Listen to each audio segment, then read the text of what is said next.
इस वीडियो में हम देख रहे हैं कि प्लांट टिश्यू कल्चर के प्रोसेस के टेक्निक के क्या स्टेप्स हैं। तो सबसे पहला है कल्चर वेसल तैयार करना, कल्चर मीडियम, उसका इनोकुलेशन और उसकी जो एक्सप्लांट हमने लिया है, हमने अभी बात की थी कि एक्सप्लांट क्या होता है, उसकी ग्रोथ को किस प्रकार से इनिशिएट किया जाना। तो यहाँ पर हम इस वीडियो में स्टेप्स के बारे में बात कर रहे हैं। तो कल्चर वेसल का मतलब है बेसिकली किस वेसल में, टेस्ट ट्यूब में, कॉनिकल फ्लास्क में, पेट्री प्लेट में या किस कल्चर ट्यूब में हम कल्चर करना चाहते हैं। तो फर्स्ट पॉइंट में यही लिखा हुआ है। दूसरे पॉइंट में आप देखिए कल्चर मीडियम के बारे में लिखा हुआ है। मोस्ट कॉमनली यूज्ड जो मीडियम है वो मोराशिगे और स्कूग मीडियम है, जिसको हम एमएस मीडियम बोलते हैं। सबसे पहले नंबर पे वही लिखा हुआ है। फिर है Gamborg medium, B5 medium, white medium जिसको W मीडियम कहते हैं, निश मीडियम, N6 मीडियम।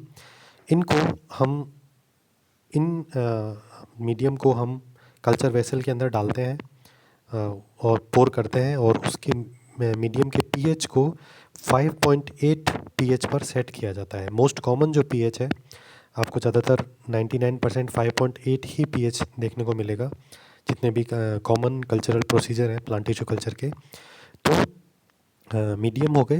मीडियम में सबसे इम्पोर्टेंट आपको जो ध्यान रखना है, जो आपके प्रैक्टिकल एक्सरसाइजेस के अंदर भी दिया गया है, मोराशिगे स्कूग मीडियम को प्रिपेयर करना लैब में, एमएस मीडियम। तो एमएस मीडियम का आप ध्यान रखें। और फिर सेकेंडरी जो मीडियम है, जो कभी एक्सेप्शनल केसेस में काम आते हैं, वो नीचे ये 3 मीडियम दिए गए हैं। इसके बाद में फिर स्टेप आता है स्टेरिलाइजेशन। स्टेरिलाइजेशन का मतलब है कि जिस एक्सप्लांट को हम ग्रो करना चाहते हैं उसको फंजाई या बैक्टीरिया से मुक्त करना, उसको उनका इरेडिकेशन करना। तो इस स्टेरिलाइजेशन प्रोसेस में हम टिश्यू कल्चर को करने में आने वाले जो जितने भी ग्लासवेयर हैं उनको ऑटोक्लेव करते हैं। ऑटोक्लेव एक प्रेशर और टेम्परेचर पर आधारित एक स्टेरिलाइजिंग डिवाइस होती है, जिसको आपने मेडिकल लैब के अंदर भी देखा होगा, जहाँ पर स्टेरिलाइजेशन के लिए यूज़ किया जाता है। तो वहाँ पर 121 डिग्री सेंटीग्रेड पर 15 मिनट या 20 मिनट तक जो ग्लासवेयर्स हैं उनको स्टेरिलाइज किया जाता है। और इसी प्रकार से केमिकल स्टेरिलाइजेशन हम यूज़ करते हैं जो एक्सप्लांट हमने लिया है उसके लिए। इसमें बेसिकली सबसे इम्पोर्टेंट जो स्टेरिलेंट जो केमिकल है वो है सोडियम हाइपोक्लोराइट, जिसको हम यूज़ करते हैं एक्सप्लांट को स्टेरिलाइज करने के लिए, जिसमें हम रिपीटेड इसको सोडियम हाइपोक्लोराइट से वापस कई बार पानी से धो करके उसको यूज़ किया जाता है। तो ऑटोक्लेव है इंस्ट्रूमेंट्स का स्टेरिलाइजेशन करने के लिए, कल्चर वेसल्स का स्टेरिलाइजेशन करने के लिए, और केमिकल स्टेरिलाइजेशन है एक्सप्लांट के लिए।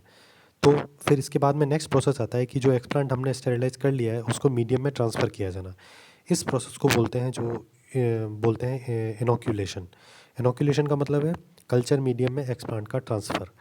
तो इस ट्रांसफ़र के लिए हमको एक स्पेशल प्रकार की बेंच चाहिए होती है, जहाँ पर जिसको हम लेमिनर एयर फ्लो चैम्बर बोलते हैं, जो स्टेरिलाइज्ड एनवायरनमेंट क्रिएट करती है। और जिन डिवाइसेस से हम फोर्सेप्स से या चिमटी से हम इनोकुलेशन कर रहे हैं उसको गरम फ्लेम के से स्टेरिलाइज करके फिर यूज किया जाता है। तो यहाँ पर आप देखिए लिखा हुआ है, flamed and cooled forceps are used for plant materials to different culture media. Fifth point है इंक्यूबेशन। इंक्यूबेशन का मतलब है कि अब आपने इसको स्टेरिलाइज करके इनोकुलेट कर दिया, अब उसको प्लांट के ग्रो करने तक प्रॉपर एनवायरनमेंट में रखना उसको। तो उसको प्रॉपर टेम्परेचर और प्रॉपर लाइट के अंदर, फोटो पीरियड के अंदर उसको रखा जाना। तो ये 5 स्टेप्स हैं। सबसे पहला है स्टेरिलाइजेशन है, केमिकल स्टेरिलाइजेशन है, फिर इनोकुलेशन है और फिर है इंक्यूबेशन। तो ये टिश्यू कल्चर के बेसिक स्टेप्स हैं। Thank you.